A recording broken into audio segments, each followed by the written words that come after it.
அல்லேலூயா. இன்றைக்கு சபை எப்படி இருக்கிறது என்று தெரியவில்லை.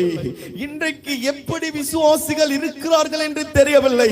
சபைக்கு போகிறது, நேரத்தோடு போகிறதை விட்டு விடுகிறார்கள், நேரத்தோடு ஆராதிப்பதை விட்டு விடுகிறார்கள், நேரத்தோடு சபைக்கு வந்து தேவன் இங்கே உலாவுகிறார் என்கிற ஒரு பயம் இல்லாமல் தன் இஷ்டத்திற்கு போகிறார்கள்.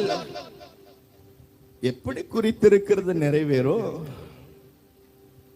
என்னுடைய ஆபீஸ் வேலைக்கு சொல்லுகிறேன், எனக்கு நடந்த சம்பவத்தை சொல்லுகிறேன்.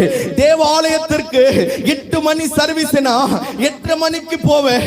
கர்த்தர் என்னோடு கூட சொன்ன ஒரு வார்த்தை, உன் வேலைக்கு நீ வேலைக்கு ஒரு நிமிடம் கூட அப்படி போகாதபடிக்கு 1 நிமிடம் முன்பதாகவே உன்னுடைய அலுவலகத்தில் இருக்கிறாயே. என்னுடைய வேலைக்கு வரும்போது, என்னை ஆராதிக்கும் போது ஏன் தாமதம்?